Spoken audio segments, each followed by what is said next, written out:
I came back from my trip, and when I walked into my bedroom, my bed was gone. My daughter-in-law appeared, smiling, and said, "Mother-in-law, we redecorated everything. This room is mine now." I kept my cool, looked her straight in the eye, and replied, "You want a space all to yourself? Perfect. Today you're going to find a house to live in." That's how the colour drained from her face. When I opened the front door of my house after a 15-day absence, the first thing I felt was that something was wrong. The air smelled different, of fresh paint, of expensive perfume that wasn't mine. I left my suitcase in the entryway and walked slowly down the hall, my heart beginning to pound harder, as if my body knew something my mind still didn't want to accept. My feet led me straight to my room. The door was ajar. I pushed it open with a trembling hand, and that's when my world stopped. My bed was no longer there. That mahogany wooden bed where I had slept for 25 years, where I had cried over my husband's death, where I had sewn my children's clothes in the pre-dawn hours, it had vanished. In its place was a modern white bed with decorative cushions that looked straight out of an interior design magazine. The walls I had painted a gentle peach were now light grey. My pictures, the photos from my wedding, of my young children, of my husband with his big smile, were no longer hanging. I felt the floor shifting beneath my feet. "Do you like how it turned out, mother-in-law?" The voice came from behind me, sweet as poisoned honey. I turned slowly. There stood Vanessa, my daughter-in-law, leaning against the doorframe with a smile that didn't reach her eyes. She wore a tight, wine-coloured dress, her hair freshly styled, her nails perfectly manicured. She looked victorious. "What did you do?" My voice came out weaker than I intended. "We redecorated, mother-in-law. The house needed a change, something more modern, more functional." She walked closer and ran her hand along the grey wall. "And well, this room is perfect for me. It has better light, more space. Robert and I needed it." My hands started to shake. I clenched my fists to control them. "Where are my things? Where is my bed?" Vanessa sighed, as if I were a child throwing a tantrum. "In the garage, mother-in-law. It's all there, nicely put away." She paused and tilted her head. "Don't worry. We thought you could stay in the guest room. It's smaller, yes, but at your age you don't need so much space, right? Plus, this way you don't have to climb the stairs every day." Each word was a slap in the face. I didn't scream. I didn't cry. I wouldn't give her the satisfaction. I stared at her, right into her eyes. Those eyes that now shone with something I had never seen before. Contempt. And in that moment, I understood something that broke my heart. To her, I wasn't a person. I was a nuisance. An old piece of furniture that had to be moved to make space. I took a deep breath. "You want a space all to yourself?" I said with a calm I didn't know I possessed. She smiled wider, thinking she had won. "Perfect," I continued. "Today you're going to find a house to live in." Her smile froze. The colour drained from her face as if someone had pulled a switch. She opened her mouth, but no sound came out. "What did you say?" "You heard me, Vanessa. If you need your own space so badly, get your own house. This one is mine." But what I didn't know at that moment, what I couldn't yet imagine, was that this confrontation was just the beginning. Because Vanessa hadn't acted alone. And what I would discover in the next few days would destroy me in ways I couldn't even fathom. Because when you trust the people you love, you never expect them to stab you in the back. Much less when those people are your own flesh and blood. If this story is touching your heart, subscribe to the channel to continue learning about real testimonies from women who found their strength when all seemed lost. Vanessa looked at me as if I had lost my mind. She let out a nervous laugh, the kind that sounds fake even to the person making it. Mother-in-law, you can't be serious. Evict us. But Robert is your son. This is his house too.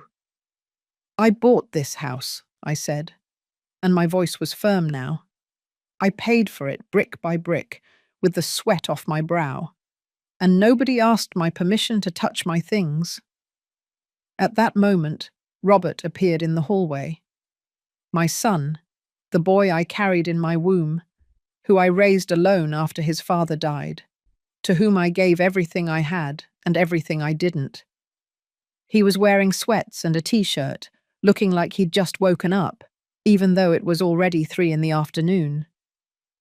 "What's going on? Why are you two yelling?" he asked, scratching his head. "Your wife turned my bedroom into hers," I told him, feeling the rage begin to break the calm I'd maintained. "Without asking me, without even telling me. Did you know?" Robert avoided my gaze. He stared at the floor, just like when he was a child and I caught him in a lie. "Mum, Vanessa said it was a surprise, that we wanted to update the house to make it look nicer. I didn't think that—" "You didn't think?" I interrupted him. "Or you didn't want to think?" Vanessa moved closer and took his arm in a gesture meant to be protective, but which looked possessive to me. "Robert, your mother is overreacting. We just made some improvements. The house was very dated, with really old furniture. We did it for everyone's benefit." "For everyone's benefit," I repeated, feeling something hot rise in my chest. "Where is the benefit for me in all of this?" Robert finally looked at me. "Mum, calm down. It's not that big of a deal. We can fix up the guest room really nicely for you. We can even—" "I don't want you to fix up anything," I cut him off. "I want my room. I want my things. I want to be respected in my own house." The silence that followed was dense, uncomfortable. Vanessa squeezed Robert's arm tighter. "Mother-in-law, I think you're being a little selfish," she said, her tone now colder. "This house is big. It has 4 bedrooms.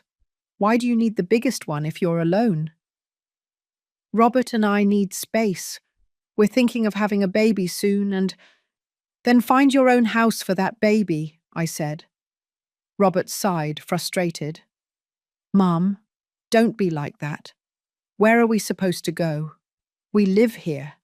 This is our home." "Your home," I repeated slowly, letting the words hang in the air. "And what about mine?" I needed to see my things. I needed to confirm with my own eyes that this wasn't a nightmare. I went downstairs to the garage with Robert and Vanessa following me. When I opened the door, the smell of damp hit my face. There they were, my furniture, my antique wooden dresser that had belonged to my mother, my disassembled bed leaning against the wall, my boxes. I opened one with trembling hands and found my photographs carelessly tossed inside, some with broken frames. The picture of my wedding with Louis, the glass shattered right over his smiling face. I felt something inside me break. "We put them away carefully, mother-in-law," Vanessa said from behind, but her voice was hollow, without conviction. I took the broken photograph in my hands. Louis looked back at me from the past, young, happy, unaware that he would die just 12 years later and leave me alone to raise our children. I pressed the frame to my chest. "I need to be alone," I murmured. "Mum," Robert tried to approach. "I said I need to be alone," I screamed, and my voice echoed off the garage walls. They left. I heard them go up the stairs and close the door. I stayed there, sitting on the cold garage floor, surrounded by my life packed away in cardboard boxes as if it were worthless. I cried. I cried like I hadn't since Louis's funeral. But these tears were different. They weren't tears of sorrow for an inevitable loss. They were tears of rage, of betrayal, of pain so profound it was hard to breathe. Because it's one thing to lose someone to death. It's another, very different thing for the living to erase you, to discard you, to treat you like you're a nuisance in your own house. That night I slept in the guest room, or I tried to sleep. The bed was small, the mattress hard, and from there I could hear Vanessa and Robert's laughter in my bedroom. At some point in the early hours, I heard them making love. And I, the owner of this house, was lying there in a room that smelled of disuse, staring at the ceiling, wondering when my life had turned into this. But what they didn't know, what I still didn't know, was that this humiliation was only just beginning. Because the next day I was going to discover something that would force me to open my eyes once and for all. Something that would show me that the redecorating of my room wasn't just a capricious renovation. It was part of a plan they had been drawing up for months, and I had been so blind, so trusting, that I didn't see the signs until it was too late. Or maybe not too late. I couldn't sleep.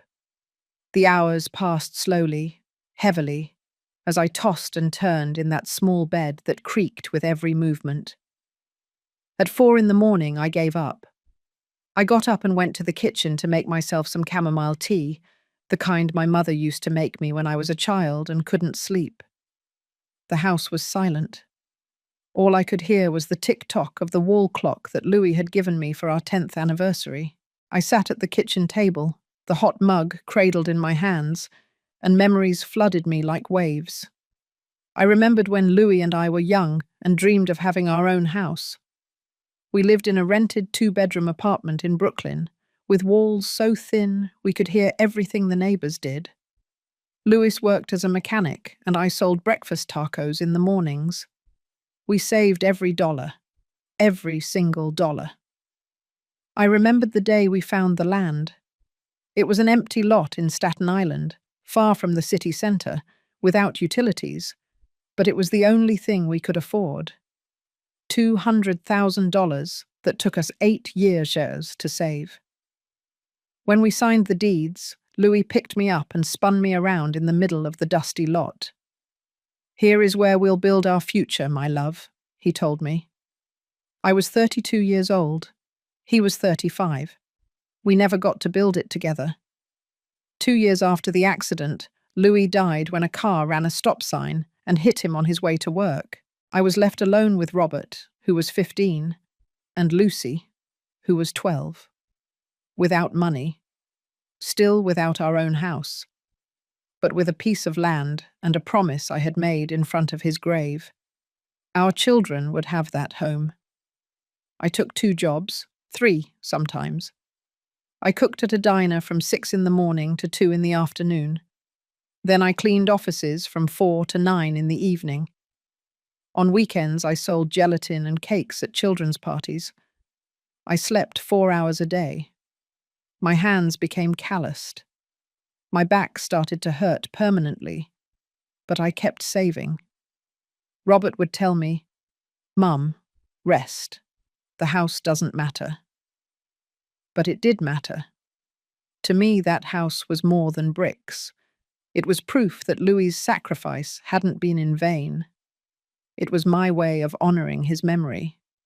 It was the stability my children deserved. It took me 15 years to save the $800,000 for the construction. 15 years watching other mothers go to school festivals while I was working. 15 years without buying new clothes, without going to the movies, without treating myself. Everything, absolutely everything, went to the house. When we finally finished building, I was 49 years old. I invited my children to see their home.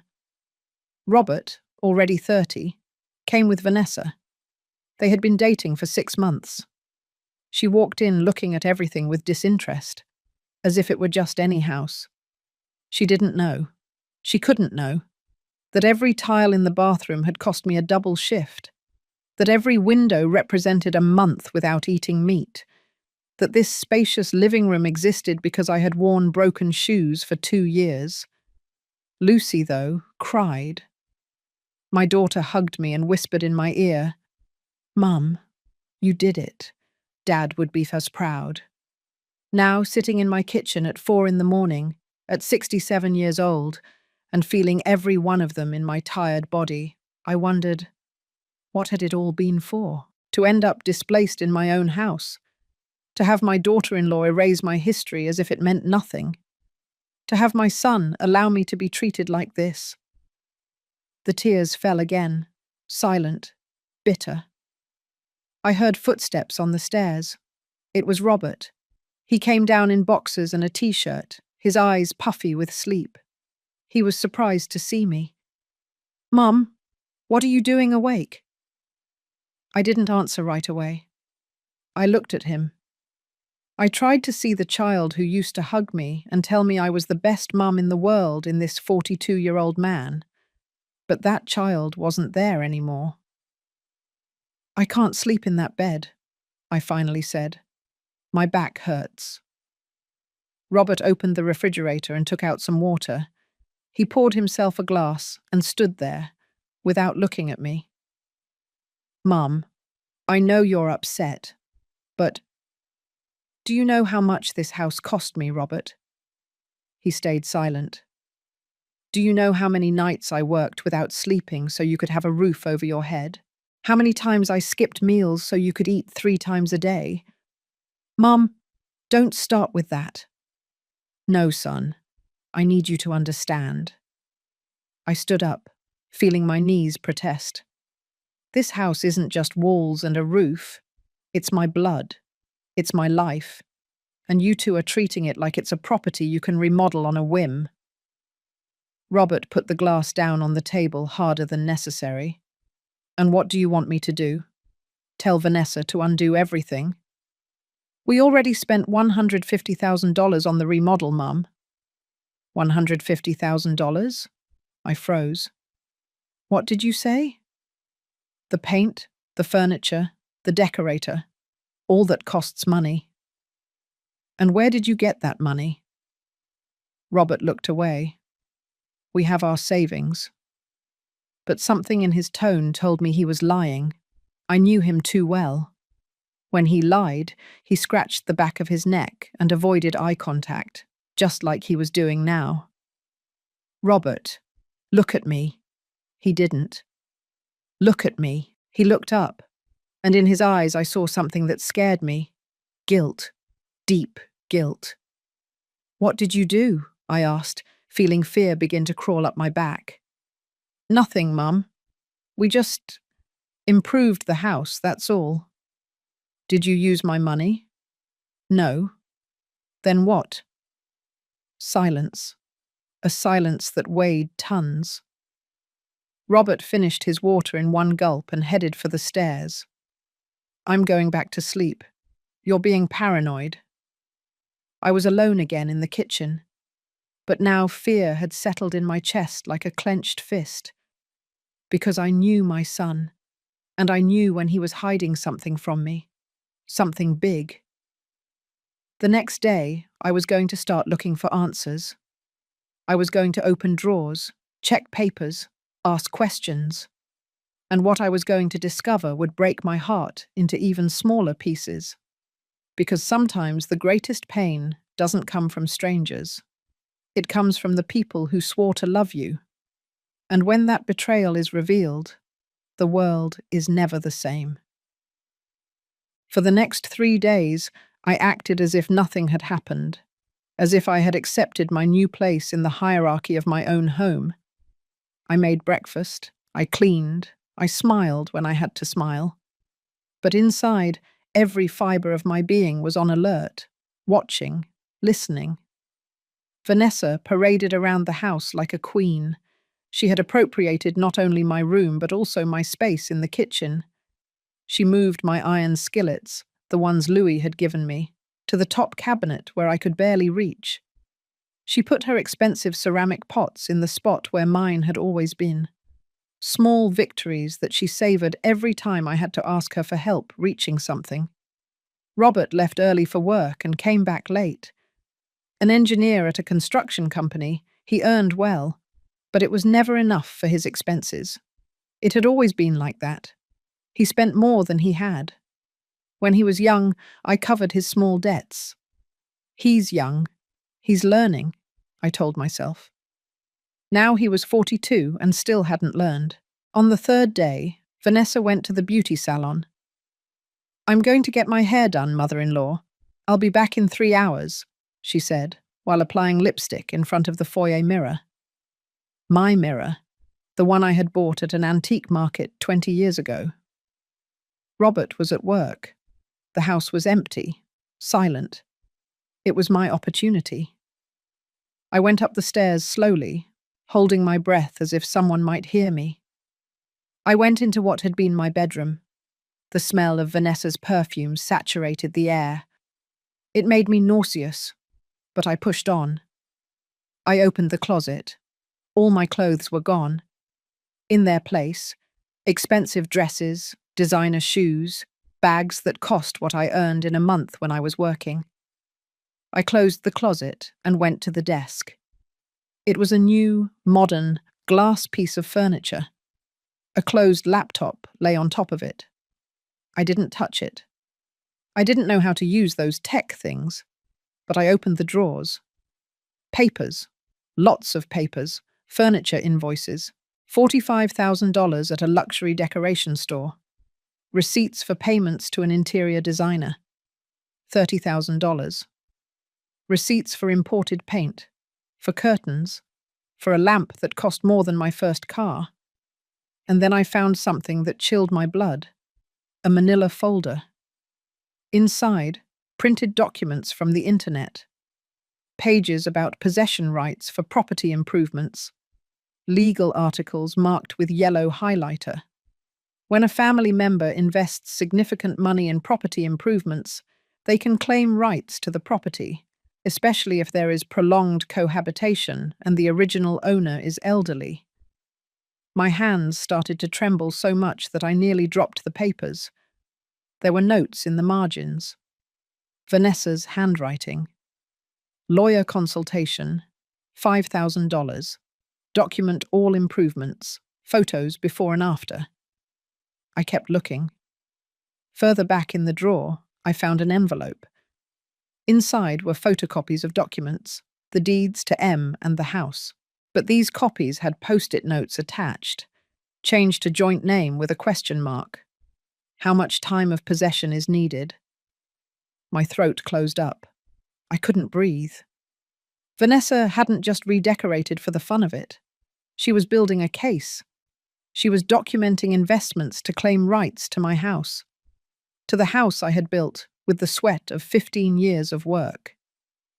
I took out my cell phone, an old one Lucy had given me, and took pictures of everything with trembling hands. I didn't know exactly how the camera worked, but I pressed buttons until I heard the click. I put everything back exactly as it was and left the room.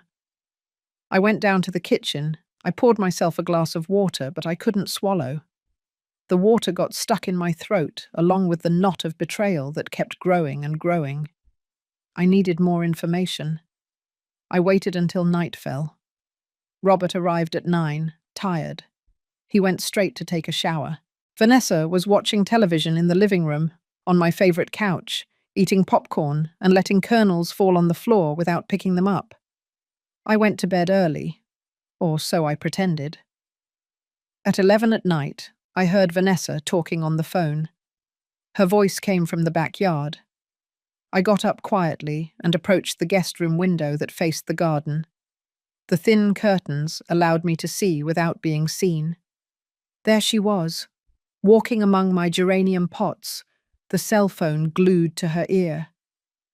"It's almost ours, Mum. I swear. The old woman is confused." Her voice sounded excited, triumphant. "She says she's going to kick us out, but she can't. Robert is her son. This is his home, too." Silence while she listened to her mother on the other end. "No, she doesn't know anything about the loan yet. Robert is scared of her. He's not going to tell her." She laughed. "Imagine her face when she finds out we used the house as collateral." But by then we'll have everything sorted out. My heart stopped beating. Loan? Collateral? Look, Mum, the plan is simple, Vanessa continued. We keep investing in improvements. The more money we put in, the stronger our legal case. The lawyer said that if she tries to kick us out, we can counter-sue for the investments. And if it gets difficult, well, she's 67 now.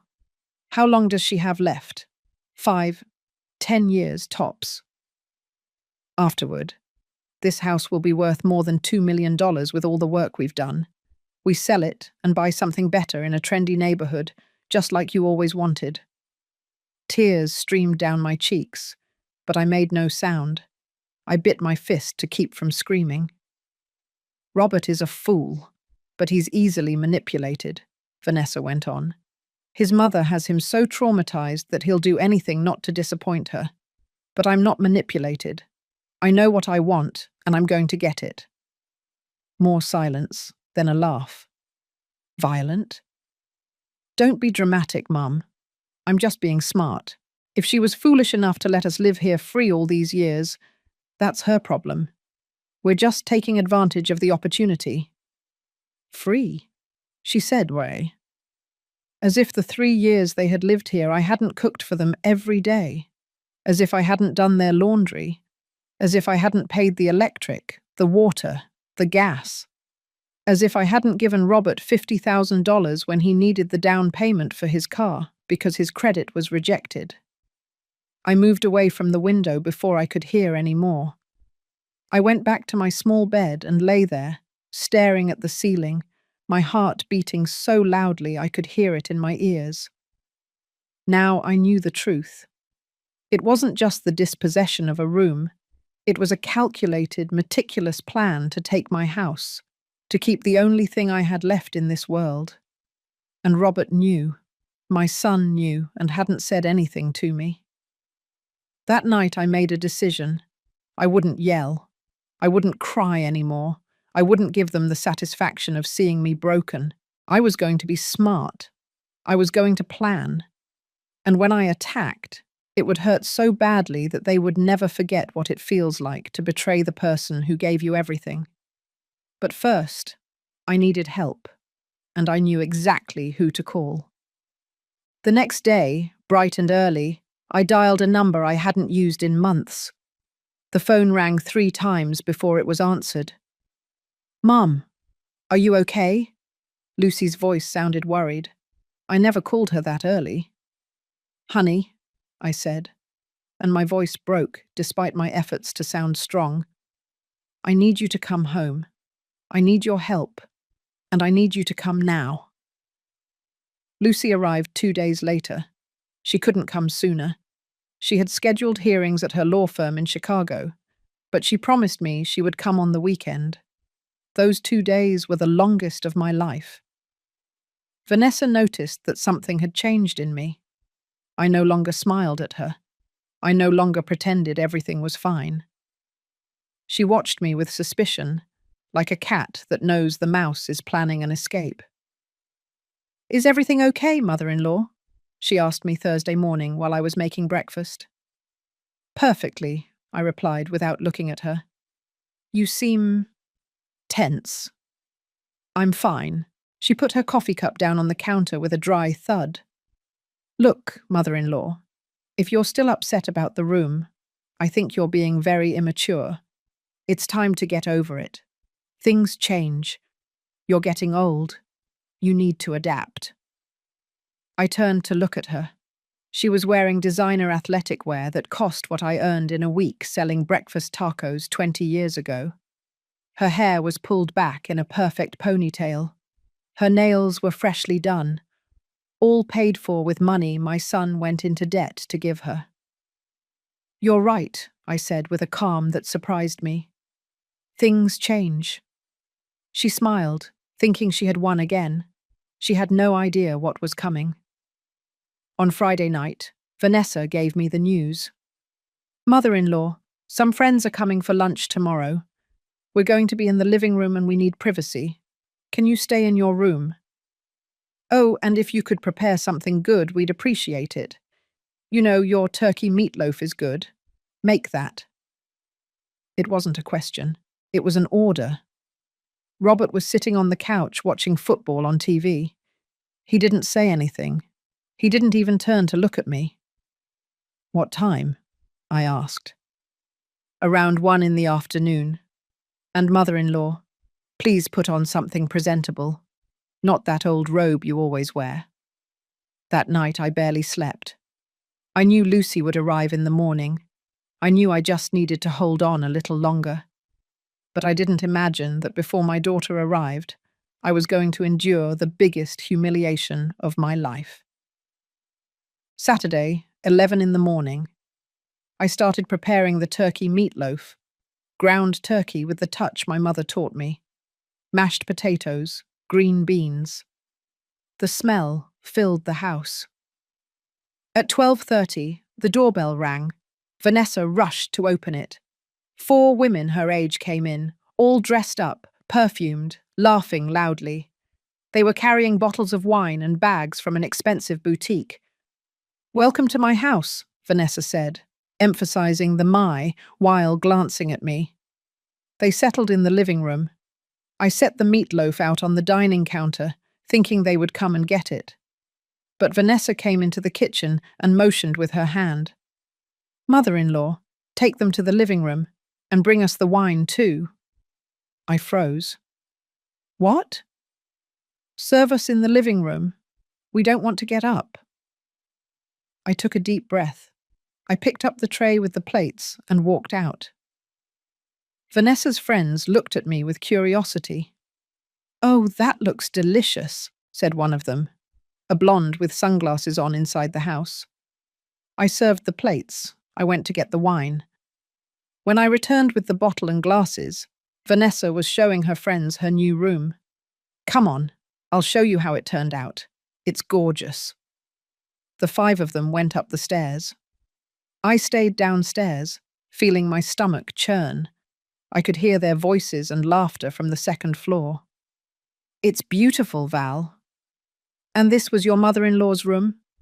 "Yes, but you know how older ladies are, everything old and depressing. We did her a favor moving her to a smaller room." Laughter. They came down after 10 minutes. They sat down to eat. I was in the kitchen, cleaning, trying to disappear. But then I heard Vanessa's voice. "Mother-in-law, can you bring us more napkins?" I went out with the napkins. When I put them on the table, one of the friends, a brunette with huge earrings, looked at me with a condescending smile. "And you're Robert's mother?" "Yes." "Oh, how convenient to have help living in the house, right, Val?" she said to Vanessa, with a knowing nudge. My blood ran cold. "Very convenient," Vanessa replied, laughing. "Although sometimes you have to tell her how things are done. You know, the older generation had different standards." The laughter grew louder. Another friend, a redhead with long decorated nails, looked directly at me. "And do you pay her anything?" she said. "I mean, for the cooking and cleaning?" The silence that followed was deafening. Vanessa took a sip of wine, savoring every second. "No, but we give her a roof and food. It's enough, isn't it? Besides, she's family. Family helps each other." The roar of laughter exploded. I stood there, my cheeks burning, feeling every laugh as a slap. They saw me as the maid, as a free employee in my own house. "Mother-in-law, can you clear these plates? We're done." My hands trembled when I picked up the plates. One slipped, but I caught it before it fell. More laughter. "Careful, mother-in-law." I went back to the kitchen. I put the dishes in the sink. And there, standing in front of the window where the midday sun streamed in, something inside me broke. It wasn't dramatic. It wasn't loud. It was silent, like a fine crack in a pane of glass that changes everything. I leaned on the sink, closing my eyes, breathing deeply. The tears wanted to come out, but I didn't let them. I wouldn't cry. Not anymore. At that moment, I heard a voice behind me. "Mom." I turned. There was Lucy in the kitchen doorway. I hadn't heard her arrive. She had her small suitcase, jeans, a simple blouse. But what I noticed most were her eyes full of tears, itos of rage. "How long have you been here?" I whispered. "Long enough to hear everything." Her voice trembled. "Long enough to understand what's going on in this house." More laughter drifted from the living room. Vanessa was telling some story, her voice loud and confident. Lucy put her suitcase on the floor and walked toward me. She hugged me tightly, and in that embrace, I allowed myself for a second to be fragile, to be the mother who needed her daughter's comfort. "No more, Mum," she whispered in my ear. "This ends today." She pulled away from me, wiped her eyes with the back of her hand, and in her face I saw the same determination that I had when I was young, and decided to build this house against all odds. "Where is Robert?" she asked. "He went out. Said he'd be back tonight." "Perfect. Then we're going to work, you and I, like it should have always been." "What are you going to do?" Lucy took my hands, her lawyer's hands, soft but firm. "I'm going to do what I should have done a long time ago. Protect you, defend what's yours, and teach that woman that she can't steal your life. Lucy, she has papers, plans, and I have the law on my side, and I have something she'll never have." "What?" "The truth." She squeezed my hands. "Now give me your phone. I need to see those pictures you told me about. And then we're going to check every document for this house, every paper, every receipt. We're going to build a case so solid that when we're done, Vanessa will wish she had never set foot in this house." From the living room, Vanessa's voice shouted, "Mother-in-law, more wine!" Lucy looked at me.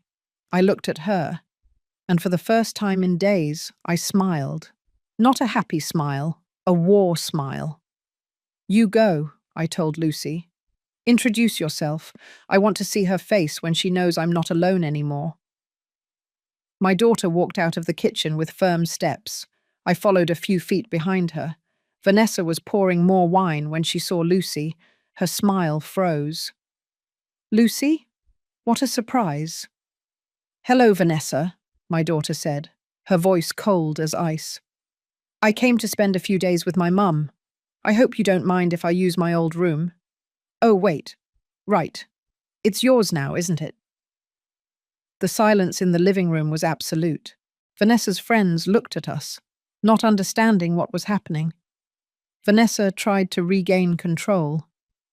"Of course, there's no problem. You can stay in the other guest room, don't worry.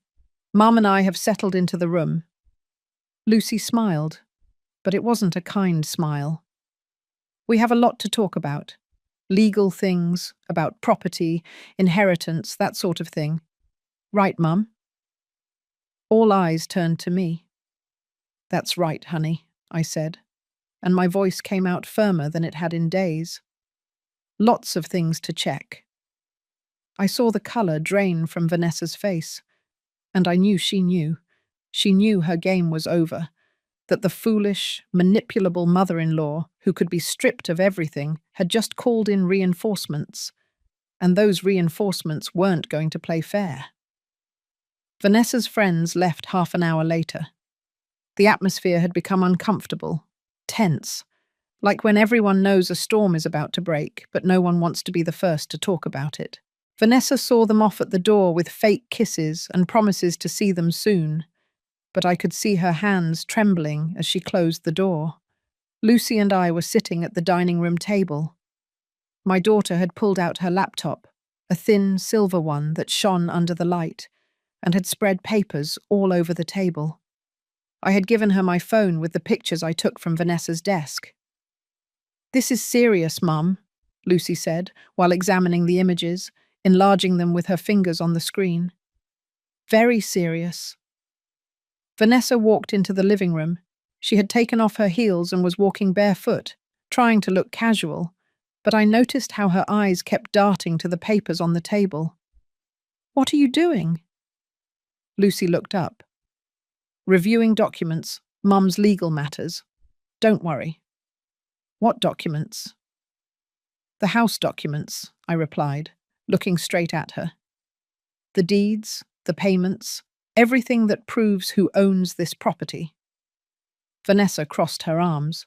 "No one is saying it's not your house, mother-in-law." "Oh, really?" Lucy took out her phone and pressed the screen. Suddenly a voice filled the room. Vanessa's voice talking on the phone in the garden. "It's almost ours, Mum. The old woman is confused." I had recorded everything that night without her knowing. My old phone had a recorder function that Lucy had taught me to use months ago. The colour drained from Vanessa's face. She opened her mouth, but no sound came out. "Sit down," Lucy said with a lawyer's voice, the voice that doesn't accept no for an answer. Vanessa remained standing. I said, "Sit down." Vanessa obeyed, collapsing onto the couch as if her legs could no longer hold her. Lucy stopped the recording. "Now we're going to talk, and you're going to tell me the truth. What loan?" I don't know what you're talking about." "Don't take me for an idiot." Lucy's shout even surprised me. My daughter had always been calm, measured. "I have the recording. I have photos of legal documents you were researching about possession rights. I have receipts for $150,000 in renovations that were not authorized by the owner of this house. So I'm going to ask you one more time. What loan?" Vanessa bit her lip. Her eyes filled with tears, but I no longer felt compassion. I just wanted answers. "Robert," she began, her voice cracking. "Robert took out a loan." "For how much?" Silence. "For how much?" $250,000. I felt like I'd been punched in the stomach. $250,000, more than the cost of building part of this house. "And they used what as collateral?" Lucy asked, although from her tone she already knew the answer. "The house," Vanessa whispered. "But it's not what you think." "It's not what I think." Lucy stood up, pacing around Vanessa like a lawyer questioning a witness. "You used my mother's house, without her knowledge, without her signature, as collateral for a loan. Do you have any idea that's fraud?" "We do have the signature," Vanessa burst out. "Robert forged it." She covered her mouth, but it was too late. The words had come out. The world stopped. "What did you just say?" My voice was barely a whisper. Vanessa began to cry for real now, with sobs that shook her body. "We didn't want to do it that way, but we needed the money. Robert has debts, lots of debts you don't know about, Mum. Credit cards, personal loans. If we didn't pay, they were going to sue him, put him in jail." "And your solution was to steal your mother's house?" Lucy's voice was steel. "To forge her signature?" "We were going to fix everything before you found out." Vanessa looked at me with desperation. "The plan was to remodel the house, increase its value, and then sell it. With that money, we would pay off the loan and give you your share. We were going to buy you a small, comfortable apartment where you wouldn't have to worry about anything. Where I wouldn't be in the way," I finished the sentence for her. A heavy silence fell. "And the legal research on possession rights," Lucy continued. "Was that also part of this very generous plan?" Vanessa didn't answer. I thought so. Lucy returned to her laptop. "Mum, give me the house deeds." I got up on shaky legs and went to my room, the guest room where I now slept. From the bottom of my suitcase, I pulled out a yellow envelope where I kept the most important documents of my life. The deeds were there, protected in a plastic sleeve. I brought them to Lucy. She examined them carefully, turning each page with a lawyer's attention. Here it is, she said after a few minutes. Spousal protection clause. Dad was very smart when he drafted this with the notary. The house is solely in Mum's name. For any transaction, sale, or using the property as collateral, her certified signature before a notary with 2 witnesses is required. And it specifically says here that no one can transfer rights or create liens without the explicit consent of the owner. She looked at Vanessa with eyes that could cut glass. Which means any document you signed with a private lender is void, completely invalid.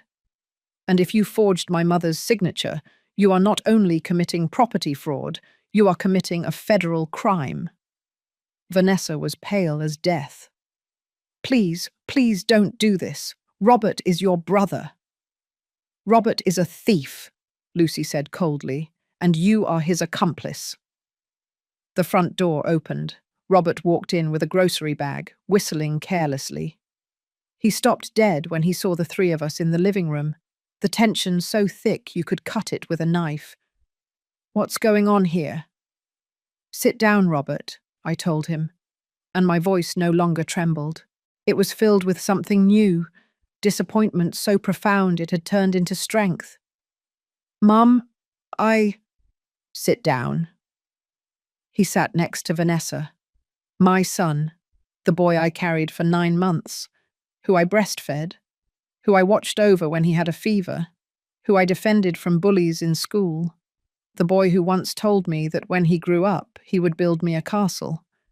Now he couldn't even look me in the eye. Lucy, explain to your brother what we just discovered, I said.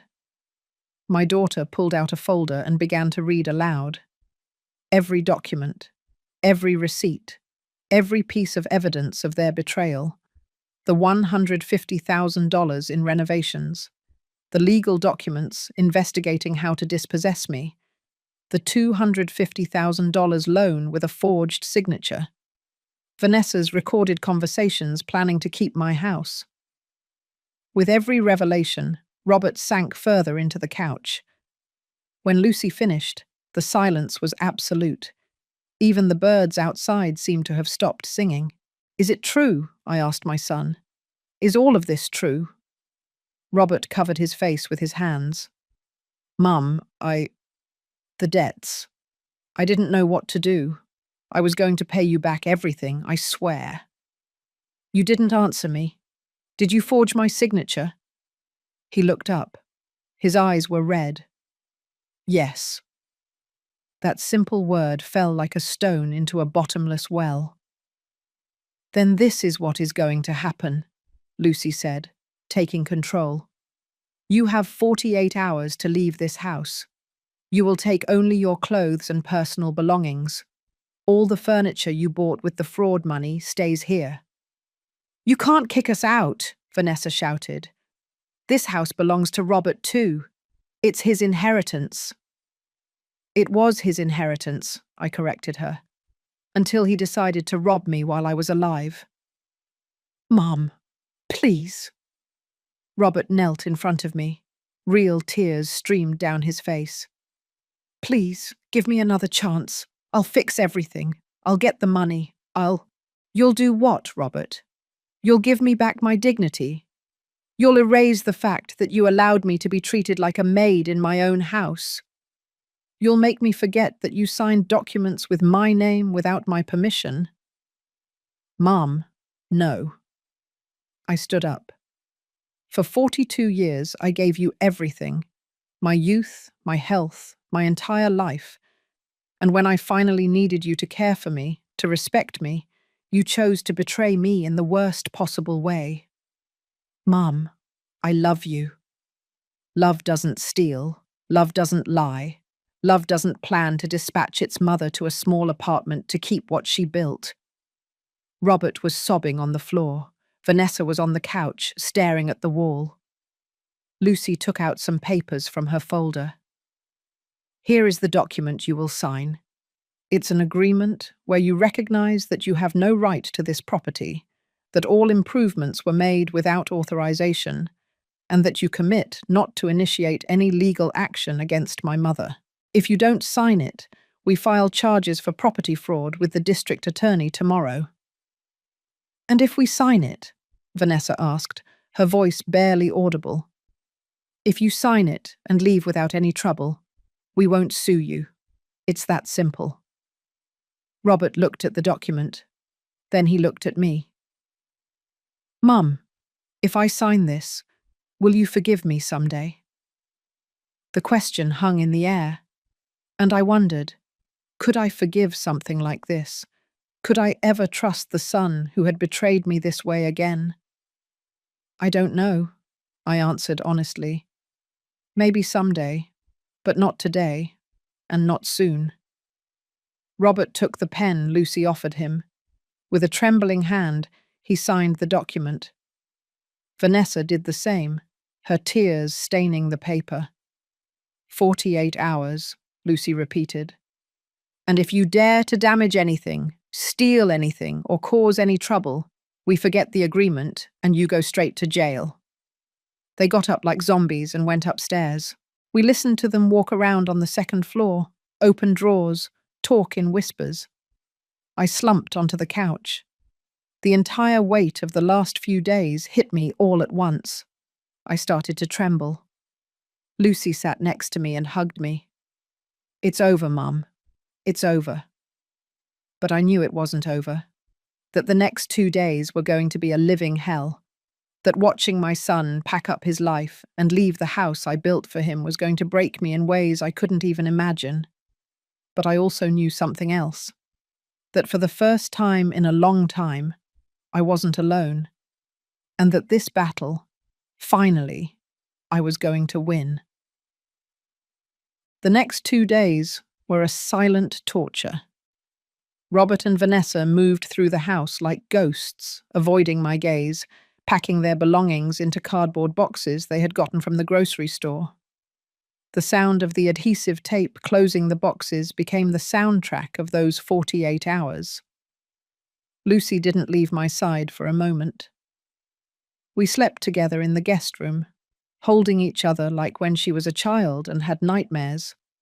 But now the nightmare was real, and we were living it wide awake. Monday morning, the deadline day, Lucy decided it was time to have one last conversation. A conversation that would put everything on the table, without yelling, without tears, just truths. "We need to close this properly," she told me while we were having coffee in the kitchen. "Not for them, for you, so you can move forward without doubts." At 10 in the morning, the 4 of us sat at the dining room table. The same table where we had shared hundreds of meals. The table where Robert had done his homework as a child, where we celebrated his birthdays, his graduations, his engagement to Vanessa. Now it was the table of final judgment. Lucy had a thick folder in front of her. She opened it with precise movements and began to pull out documents one by one. "Before you leave," she began, "I want you to understand exactly what you did. Not to make you feel bad, but so you never do this to anyone else again." She placed the first document on the table. House deeds, signed in the year 2005. Total construction value, $800,000. My mother worked 15 years to save that money, 15 years cleaning, cooking, selling. While you, she looked at Robert, were studying, going out with friends, living a normal life. Robert stared at the table. Lucy put down another paper. Bank statements. "Here are the movements on Mum's credit card for the last 6 months." She pointed to a line marked with yellow highlighter. "Charges at department stores for $87,000. Vanessa, your name appears on several of the receipts as the person who signed. You used her card without authorization." Vanessa wrung her hands, but said nothing. Next, Lucy put down more papers. Loan agreement with a private lender from the neighborhood. $250,000 borrowed at 30% annual interest. Document with my mother's forged signature using this house as collateral. She looked up. Do you know what would have happened if you hadn't paid? The private lender would have started a legal process, and even though the signature was fake, the process would have been long, costly, agonizing. Mum would have had to hire lawyers, go to court, prove the fraud, all that while you were enjoying the stolen money. It wasn't like that, Robert began. Yes, it was like that, Lucy exploded. Exactly like that. And the worst part is you showed not 1 ounce of remorse until you were caught. She put down another document. Quotes with lawyers specializing in property law. Vanessa, you got 3 different legal opinions on how to claim possession rights over a property. All consultations were in February and March of this year. This wasn't an impulse. It was a plan calculated over months. I just wanted to secure our future, Vanessa murmured. At whose expense? Lucy asked her. At the expense of a 67-year-old woman who gave everything for her family. Vanessa stood up abruptly. Enough. What do you want me to say? That I'm sorry. Fine, I'm sorry. Are you happy? But don't pretend your mother is a saint. She has always manipulated Robert. She's always made him feel guilty, as if he owed her his entire life just because she chose to sacrifice herself. I gasped.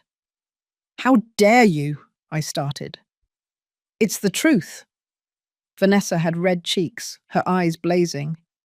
It's always, Mum suffered so much. Mum worked so hard.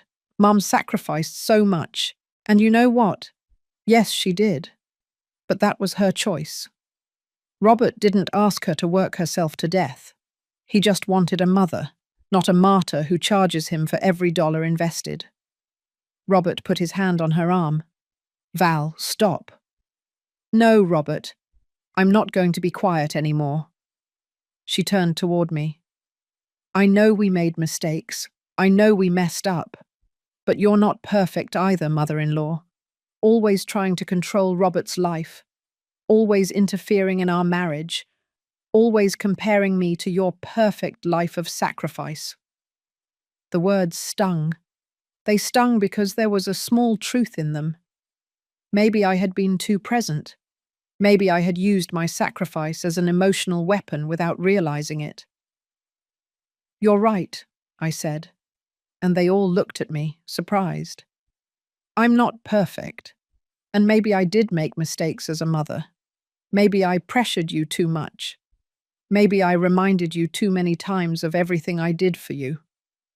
I stood up, looking Robert in the eye. But none of that justifies what you did. None of that justifies stealing from me, forging my signature, planning to dispossess me of the only thing I have left. If you were angry with me, you should have talked about it. If you felt I was pressuring you, you should have set boundaries. But you had no right to destroy me. Robert had tears streaming down his cheeks. Mum, I never wanted to destroy you. I just felt so pressured. The debts, the work, Vanessa wanting a better house, and me not being able to give her anything. And there was this house, so big, just for you. And I thought if we could keep it, everything would be fixed. And my opinion, my will, didn't that matter? I thought you wouldn't notice until it was too late, he said, and the brutal honesty of his words was like a punch. I thought that by the time you found out, everything would be legally sorted out and you'd have to accept it. There it was, the naked truth. It wasn't a mistake. It wasn't an impulse. It was a deliberate plan to steal my house before I could defend myself. Lucy put the last document on the table. Mum's new will. We drafted it yesterday with the notary. It specifies that this house, upon her death, will pass completely into my name.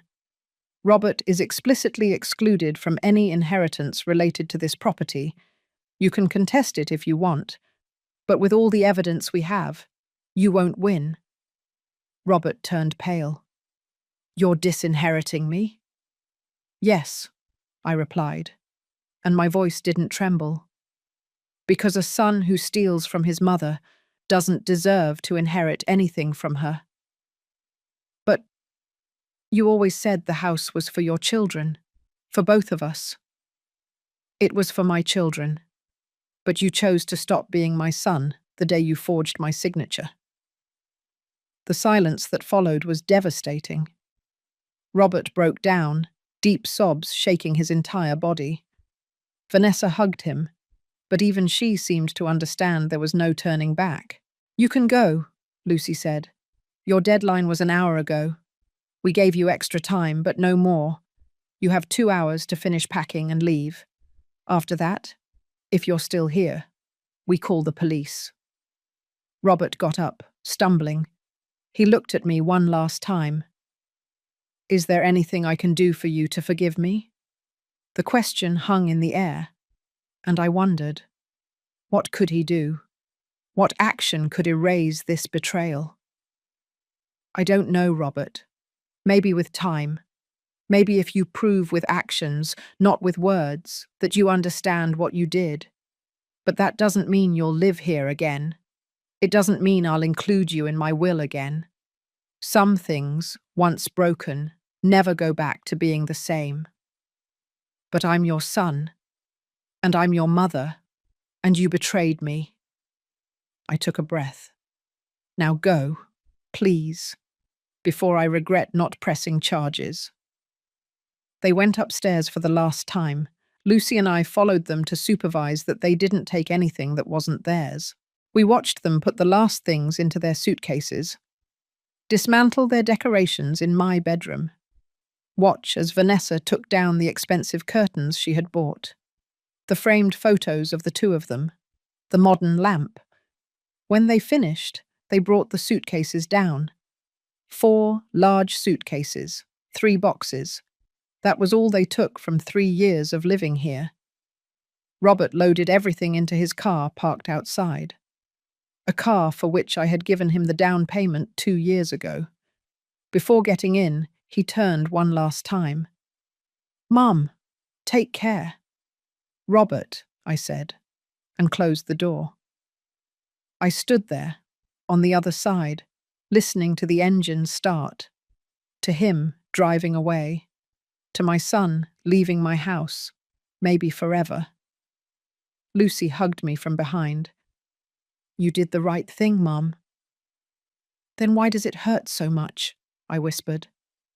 "Because love doesn't just turn off overnight. Because even though he did something terrible, he's still your son. And that's the hardest part of all this, that the pain comes precisely from that love." I cried in my daughter's arms. I cried for the son I lost. Not through death, but through betrayal. And that kind of loss hurts in ways that death never could. But when the tears finally dried, when I separated from Lucy and looked at my house, free of intruders, free of lies, I felt something new growing in my chest. It wasn't happiness, not yet. It was something smaller, more fragile, but real. It was peace. And in that moment, I knew I was going to be okay. That maybe it would take time, maybe I would never be the same, but I was going to survive this. Because I had survived worse things, and I had always come out ahead. The days after Robert and Vanessa left were strange. The house felt different, quieter, bigger. Sometimes I would find myself setting 3 plates at the table out of habit, and then I would have to put one away when I remembered that now it was just Lucy and me. My daughter stayed for a full week. She took days off from her law firm to stay with me, to make sure I was okay, but especially to help me reclaim my space. The first project was to undo everything Vanessa had done to my room. "We're going to bring your soul back to this room, Mum," Lucy said Tuesday morning. We went down to the garage and started bringing up my furniture. My mother's dresser, heavy, dark wood with hand carvings. Lucy got help from 2 young men from the neighborhood to bring up my bed. When they put it back in its original spot, I sat on the mattress, and something inside me settled. "It doesn't smell like her perfume anymore," I said. We kept the windows open all week. The smell left, and so did she. Lucy hung my photographs back on the walls. "Look, Mum, here you are with Dad on your wedding day, so young." The photo looked back at me from its frame, the glass now repaired, Louis in his brown suit, me in my simple white dress. We had our whole lives ahead of us. We didn't know it would be so short for him, so difficult for me. "I miss him," I whispered, "especially now. He would know what to do about Robert." "I think he would have done exactly what you did," Lucy said. "Dad was gentle, but he wasn't a fool. He didn't tolerate betrayal." We spent 2 full days restoring my room. We painted the walls peach again. Lucy found the exact colour paint I had used years ago online. We put up my floral curtains, my knit blankets, my family photos. When we finished, I stood in the centre of my room and turned slowly, looking at every corner. "There," I said. "I'm home again." But while I was reclaiming my space, Robert and Vanessa were discovering the consequences of their actions. Lucy kept in touch with some people in the neighbourhood, and the news arrived as whispers through gossipy neighbours who came to see how I was, but who really wanted to tell what they knew. Mrs. Lopez, the lady from the corner store, was the first to visit me. "Oh, Mary Ellen, that thing with your son is awful," she said, while drinking the coffee I offered her. "I saw him the other day carrying boxes into a building in a rougher part of town. Tiny, tiny apartments that rent for $8,500 a month. $8,500. Almost all of Robert's salary would go to rent." "And how did he look?" I asked, and I couldn't help the question. He was my son, after all. "Worn out, honey, with dark circles under his eyes." "And Vanessa?" "Ooh, she was in a terrible mood, yelling at the movers, complaining about everything." A week later, I ran into Mr. Martin, the owner of the hardware store where Robert used to buy things. "Mrs. Mary Ellen, your son came in the other day asking for a loan," he told me while I was buying new pots for my garden. I told him I couldn't help him, but he looked desperate. He said the collectors were looking for him. That private lender he owes money to is sending people to his job. The private lender. The $250,000 loan. Without the house as collateral, how was Robert going to pay? Lucy investigated on her own and told me what she discovered. "Robert is trying to renegotiate the debt," she told me one night while we were having dinner. "But the private lender doesn't want to. He's charging him interest on top of interest. The debt has already grown to $320,000, and without assets to offer, he can't get another loan to pay this one off. And at his job? There's another problem." Lucy picked at her food without appetite. "One of the collectors went to look for him at the office, made a scene at the reception. Robert's boss found out about the debts and the fraud. They didn't fire him, but they demoted him. He's no longer the supervising engineer, now he's an assistant. They cut his salary almost in half." I put my hand to my chest. No matter how much Robert had hurt me, he was still my son. And hearing how his life was crumbling hurt me in complicated ways. "And Vanessa? Is she suffering?" Lucy almost smiled, but it was a sad smile. "She had to look for a job for the first time in years. I saw her at the supermarket 2 days ago. She was filling out a job application for a cashier position."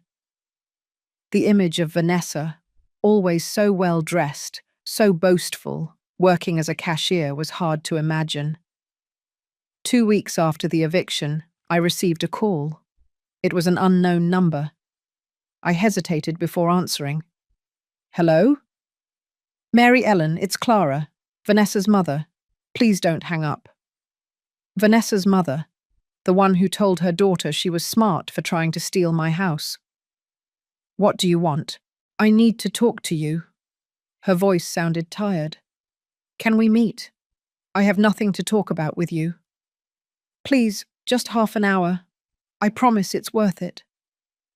Something in her tone made me accept. We agreed to meet at a coffee shop near my house the next day. Clara arrived on time.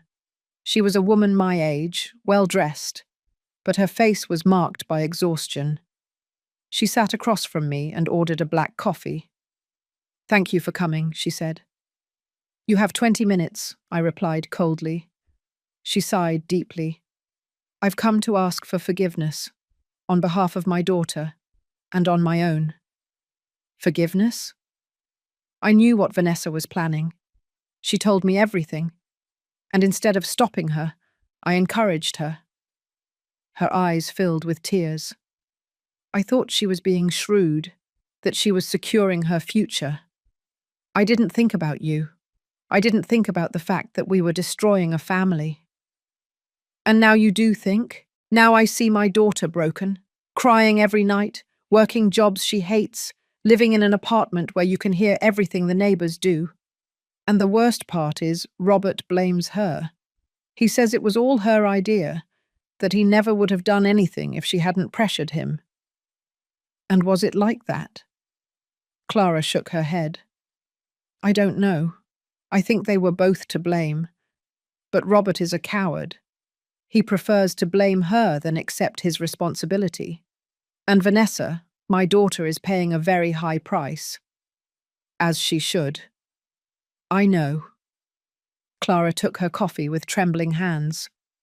"I just came to tell you that I'm sorry, and that if you can ever forgive Vanessa, she is truly repentant. Truly." I stayed looking at her.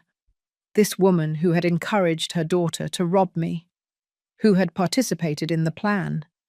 Now she came here repentant because everything went wrong. "Forgiveness is not asked for, Clara. It is earned, and your daughter has a very long way to go if she wants to earn it." "I understand. And tell her something from me, that she learn her lesson, that she never, ever try to build her happiness on the destruction of another person, because life has ways of collecting those debts, always." Clara nodded, finished her coffee, and left. I never saw her again.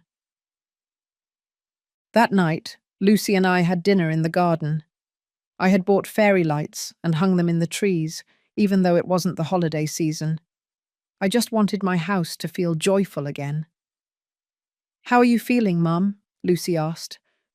"Strange," I admitted. "Sad, angry, relieved, all at the same time." "It's normal. You lost your son, but you got your house back.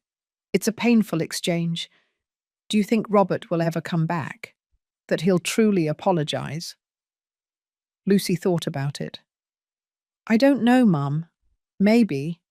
Or maybe he'll never find the courage. Some children never learn. And me? Will I be able to forgive him? Only you know that, and only time will tell." I looked at my house illuminated with coloured lights, my garden with my geraniums growing healthy. My space recovered, my dignity restored. And I knew that whether I forgave Robert or not, I was going to be fine.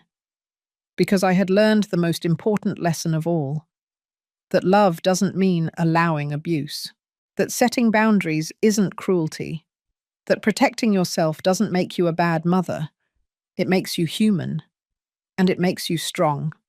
Lucy had to return to Chicago after 2 weeks. Her job needed her. Her life was there. She hugged me tightly at the door before leaving. "Will you be okay alone, Mum?" "I'll be fine," I told her. And this time it wasn't a lie. "I'll call you every day. And if you need anything, anything at all, you get on a plane and I'll be here in 3 hours." "I know, honey. Go on. Go easy." I watched her drive away in her car and stayed at the door, feeling the morning sun on my face. The house was silent, but it was no longer an uncomfortable silence. It was peace. The following months were about rebuilding, not just my home, but myself. I hired Mr. Frank, a man from the neighborhood, to help me fix things that had broken over time. Leaks I had ignored, squeaky doors, windows that didn't close properly. Little by little, the house became what it was always meant to be, my sanctuary. I started cooking again, but now I was cooking for myself, with time, with love. I made my favorite dishes without worrying about anyone else's taste. BBQ when I felt like it. Chicken pot pie out of season. Breakfast tacos just because. And while I was healing, news about Robert and Vanessa kept coming. I didn't look for it, but the neighborhood has eyes and ears everywhere. Mr. Frank told me Robert had sold his car. I saw him on the subway the other day, Mrs. Mary Ellen. Your son on the subway, at 6 in the morning, packed in with all the people. He looked defeated. Without a car, without a good salary, with growing debts. Life was collecting every stolen dollar. Mrs. Lopez told me about Vanessa. I saw her at the market buying the cheapest of everything, bruised tomatoes, chicken that was about to expire, and she was carrying everything in supermarket bags because she doesn't even have a cart anymore. She used to come here showing off her Macy's bags, remember? I remembered. Vanessa always arrived with bags from Saks, showing off her purchases like trophies. Now she was looking for bargains at the market like any ordinary person. But the story that impacted me the most came 3 months after the eviction. It was a Saturday afternoon. I was in the garden watering my plants when the doorbell rang. I went to open it and found a woman I didn't know, 30-something, well-dressed, with a stern look on her face. Mary Ellen Fuentes. Yes, that's me. I'm Gabrielle Mason, attorney. I represent Mr. Julius Stone, the private lender to whom your son Robert owes $320,000. My heart sped up. I don't owe anyone anything. I know, but your son used this house as collateral. And although we know the signature was forged and the document is void, my client wants his money back. I'm here to ask if you would be willing to— No, I interrupted her. Whatever you're going to ask, the answer is no. That debt isn't mine, it's Robert's, and he has to pay it. The lawyer sighed. Mrs. Fuentes, I understand your position, but your son has no way to pay. My client is considering other measures, legal but unpleasant. Are you threatening me? No, ma'am. I'm just informing you. Robert filed a complaint alleging that you knew about the loan and are now refusing to help him. It's a lie, we know that. But I wanted you to know. I felt my blood boil. My son. He filed a complaint against me. 2 weeks ago. It was immediately dismissed because it had no legal basis, but he did it. When the lawyer left, I sat on the couch feeling the world spin. Robert had not only robbed me, not only betrayed me, now he was trying to blame me for his debts. I called Lucy immediately. Mum, breathe, breathe, she said from the other end of the line. That complaint has no value. It's a desperate attempt by Robert to get the problem off his back. How could he do that, Lucy? How could he try to drag me into his problems after everything? Because he's scared. Because he's a coward. And because he still hasn't learned that actions have consequences. Well, then let him learn the hard way. And that's what happened. 2 weeks later, I found out from Mrs. Lopez that Robert had been officially sued. The private lender lost patience and took the case to court. Without assets to seize, they requested a direct payroll deduction. 30% of Robert's salary was going to go directly to paying off the debt for the next 5 years. The boy won't even be able to breathe, Mrs. Lopez said, shaking her head. With how little he earns and taking away 30%, they'll be living on a prayer. And it was true. Vanessa had to get a second job. I saw her one night when I went to the 7-Eleven near my house. She was there, behind the counter, in the blue and red uniform, serving customers with an exhausted look on her face. Our eyes met. She turned pale. I didn't say anything. I paid for my things and left. But I saw in her eyes everything she had lost. Her arrogance, her confidence, her perfect plan for an easy life. Justice doesn't always come with dramatic blows. Sometimes it comes like this, slow, constant, like water wearing down a stone. 4 months after the eviction, I received a call from a number I didn't recognize. This time it was Robert. "Mom." His voice sounded broken, small. "I need to talk to you." "I have nothing to talk about. Please, just 5 minutes. I need to ask you something." Something in his tone made me accept. We met at the same coffee shop where I had spoken with Clara. Robert was unrecognizable. He had lost weight. He had grey hairs he didn't have before, deep circles under his eyes, his clothes wrinkled. He sat across from me and couldn't look me in the eye. "Thanks for coming," he murmured. "What do you want, Robert?" "I came to apologize. Truly. Without excuses, without justifications. What I did was unforgivable. I robbed you. I betrayed you. I tried to take what was yours. And then, like a coward, I tried to blame you for my own mistakes." The words sounded sincere, but I no longer knew if I could believe him. "And what do you expect me to do with that apology?" "Nothing. I don't expect your forgiveness. I don't deserve it. I needed you to know that every day I wake up with the weight of what I did, that I can't sleep thinking about your face when you discovered everything, that I've lost my mother because of my own stupidity. Does Vanessa know you're here?" "Vanessa and I separated." I stayed silent. It didn't work. When the money ran out, when we had to face reality, we realized we had nothing else. Our marriage was built on comfort and appearances. Without that, only resentment remained. She left with her mother 2 weeks ago. We signed the divorce yesterday. "And you came to tell me this? Why?" "Because I needed you to know that I'm paying, that life is collecting every mistake, and that even though I can't fix what I broke, I'm going to spend the rest of my life trying to be a better person. Not for you, for me, because I don't want to end up alone, bitter, with nothing and no one."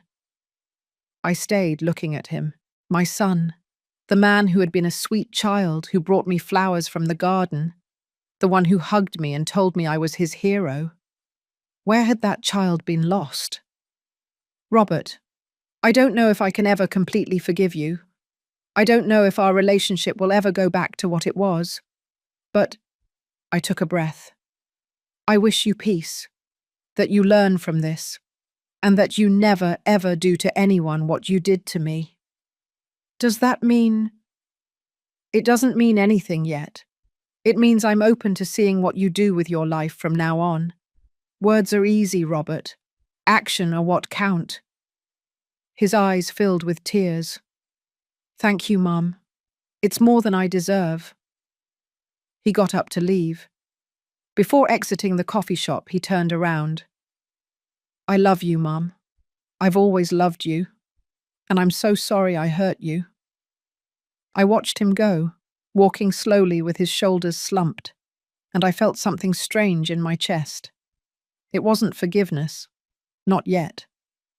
But maybe it was the beginning of something, a very long path toward healing.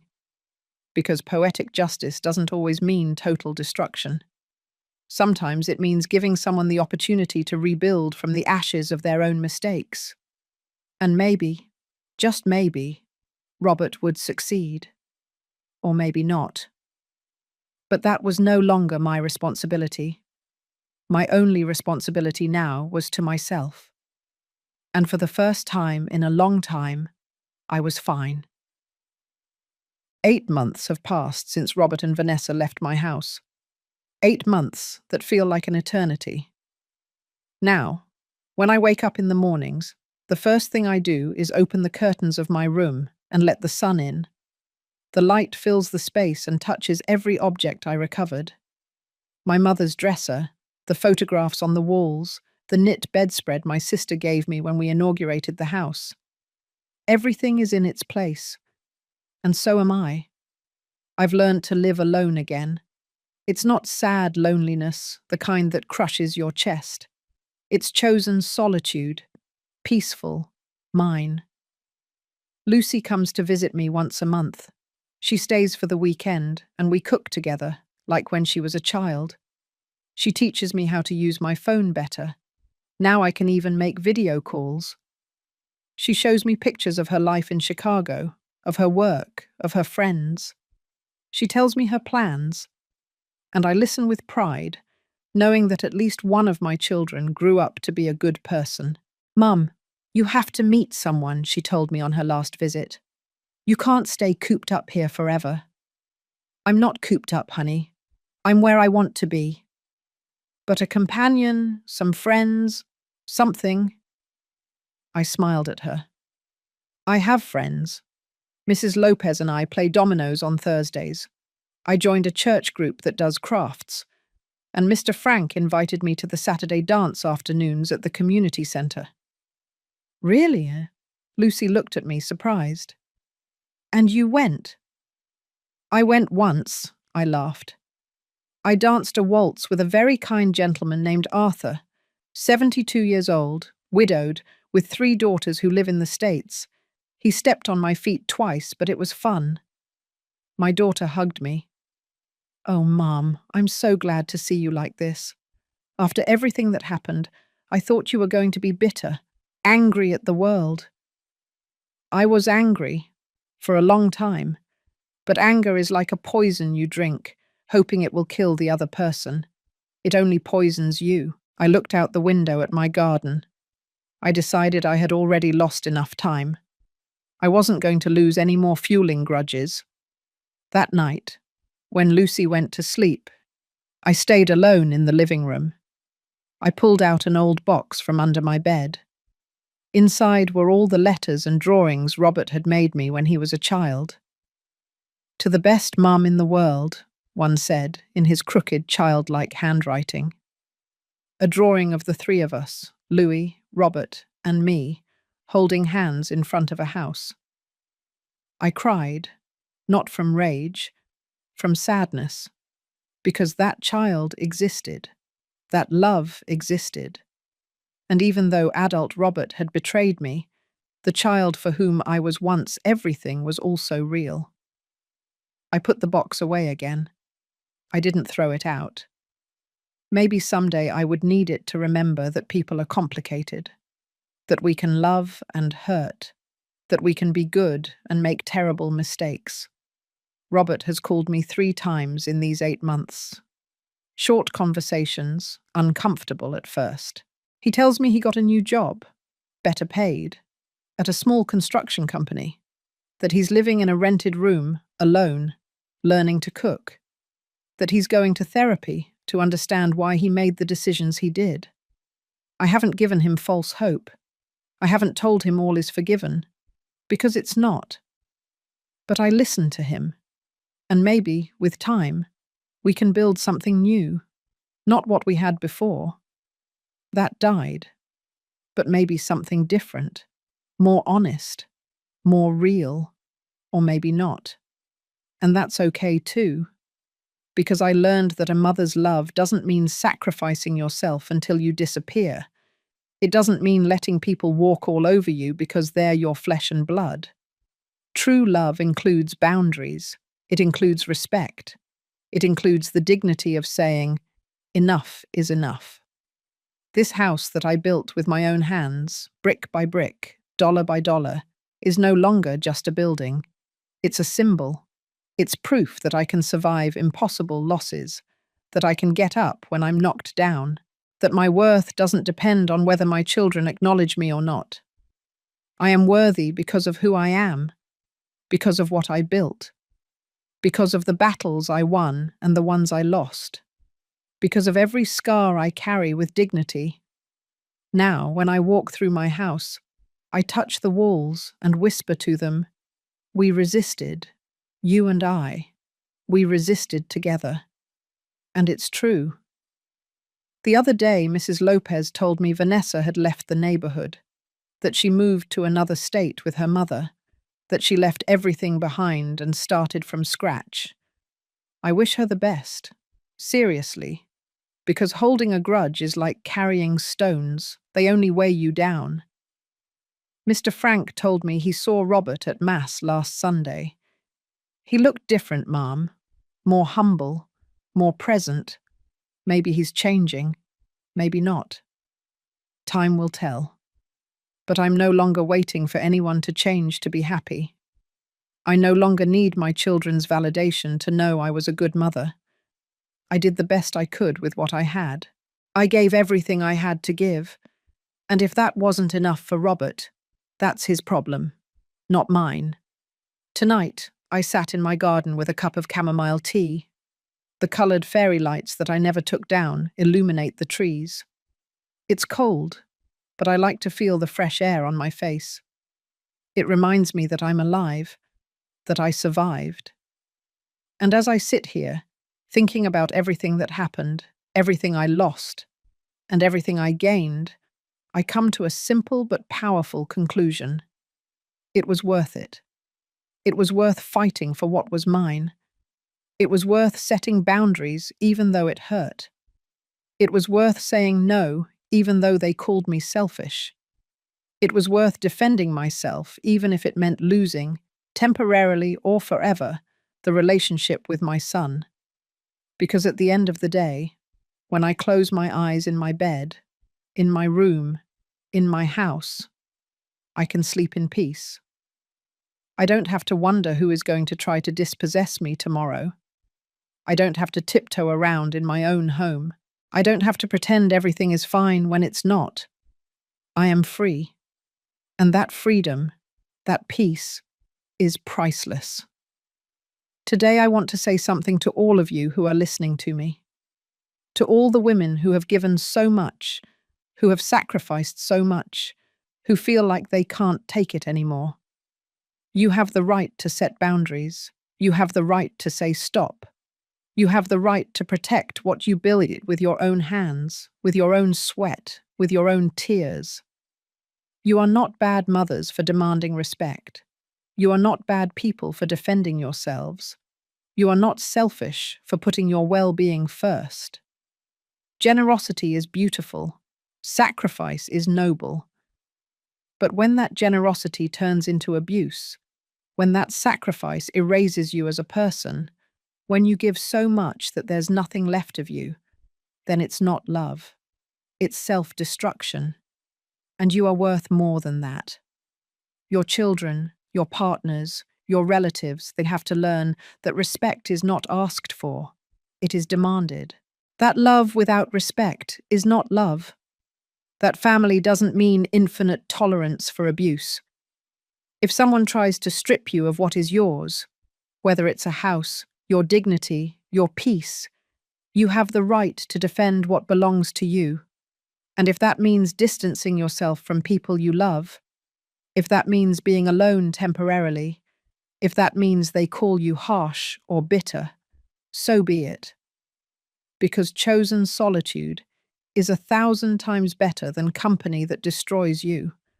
And remember, it's never too late to reclaim your life. I was 67 years old when I had to face the biggest betrayal of my life. 67 years old. Many people told me I was too old to fight, to start over, to be alone. But here I am, 68 years old, stronger than ever, more at peace than ever, more myself than ever. Age doesn't define you. The mistakes of others don't define you. What defines you is how you respond when life hits you. If you stay down, or if you get up. If you accept the abuse, or if you say, never again. I chose to get up. And if you are listening to this and going through something similar, I want you to know you can get up too. You have that strength inside you. Maybe you don't believe it now. Maybe you feel broken, finished, too tired to fight. But the strength is there, waiting. You just need to make the decision. One decision at a time, one day at a time, one boundary at a time. And one day, I don't know when, you'll wake up and realize you survived, that you came out ahead, that you reclaimed your life. And that day you'll smile and you'll know that every tear, every fight, every moment of pain was worth it. Because in the end, the only thing that really matters is this. Can you look in the mirror and be proud of the woman you see? Can you sleep in peace, knowing you defended yourself? Can you live with dignity in the space you built? If the answer is yes, then you won. And I, Mary Ellen Fuentes, 68 years old, owner of this house that I built with my own hands, can say with all my heart, I won. If this story touched your heart, if it made you reflect on your own life, leave me a comment telling me where you're watching from. Share your country, your city, and if you know someone who needs to hear this message, share this video, like it so more women can find the strength they have within. And subscribe to the channel to continue joining us for more real-life stories from real women who found their dignity when all seemed lost. Remember, your life belongs to you. Your space belongs to you. Your peace belongs to you. And no one, absolutely no one, has the right to take it away. See you in the next story. Take good care of yourselves. And never forget, you are worth everything.